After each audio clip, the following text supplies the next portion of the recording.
Gjatë ditës së sotme, pjesëtarët e policisë nga sektori për punë të Mbretëreshme Tetov, gjatë marrjes së masave dhe aktiviteteve për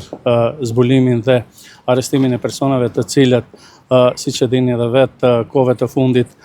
lëshojnë alarme të rejme për bomba në shkollat fillore dhe të mesme në rajonin që mbulon sektori për punë të Mbretëreshme Tetov, kanë arrestuar 3 persona nga një fshat i rrethinës së komunës së Bogovinës, të Brvenicës, kështu që personat në fjalë kanë pranuar se kanë kryer apo janë zbavitur me këto alarme të rreshme për bomba dhe janë mbajtur në stacionin policor Tetov për procedurë të mëtejme, pra të njëjtit në prezencë të prindërve, për shkak se bëhet fjalë për të mitur, po kryhet biseda zyrtare. Gjatë kohës së kaluar pra para 2 javëve, u arrestuan edhe 2 persona dhe njëri prej të cilëve gjithashtu i mitur. Kështu që sektori për punë të Mbretëreshme Tetov pra përgatit parashtesa përkatëse dhe të njëjta do të dorëzohen deri në Prokurorinë Themelore Publike. Shfrytëzoj rastin të apeloj deri tek qytetarët, kryesisht tek prindrit të cilët kanë fëmijë të mitur, të cilët janë nxënës të shkollave fillore dhe të mesme, që të kontrollojnë mjetet e tyre digjitale, të mbikëqirin çdo lëvizje të tyre për arsye se në këtë mënyrë fëmijët duke menduar se zbaviten, ata krijojnë një huti tek popullata, krijojnë pasiguri tek nxënësit dhe shkaktojnë dëme si psiqike, sociale, edhe dëme materiale, pra siç e dini edhe vetë se për çdo paralajmërim të bombave duhet angazhimi i gjithë sektorit për punë të Mbretëreshme Tetov dhe kontrollimi të terrenit me qëllim të sigurohet pra siguri më e madhe për nxënësit nëpër shkollat. Gjithashtu në të ardhmen paralajmërohet masa edhe më rigoroze për shkak se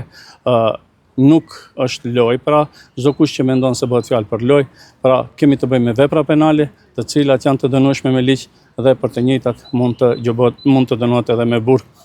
Kështu që në bashkëpunim dhe bashkëveprim me institucionet tjera komunale, arsimore dhe institucionet pra sociale do të merren të gjitha masat për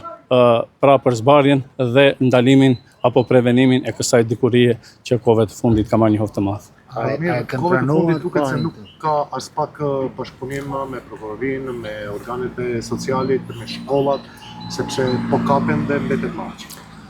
Pra, ajo është në kompetencat e institucioneve juridike, kurse puna e policisë është që të gjejë pra prova materiale, të përgatit parashtesa përkatëse, të sigurojë personat në fjalë dhe të dorëzojë parashtesat përkatëse. Pjesa tjetër i takon institucioneve juridike. Ajon e kanë pranuar veprën. Pra këto të fundit kanë pranuar se duke u zbavitur kanë raportuar në numrin 112 pra rastin ku në një shkollë fillore të Tetovës gjatë ditës së djeshme ka të vendosur një bombë ku edhe kjo alarm doli të jetë i rem dhe pas marrjes së masave dhe aktiviteteve janë arrestuar personat. Pra këto nuk janë personat që vazhdimisht kanë dërguar emaila në emailin zyrtar të MPB-s. Pra vetëm dje kanë pranuar se kanë bërë lajmërim të rreshtë. To nuk janë nuk janë të njëjtit, por pra kemi raste të personave të ndryshëm që nuk janë të ndërlidhur njëri me tjetrin, pra 2 ishin nxënës të shkollave të mesme, kurse këta janë nxënës të shkollave fillore.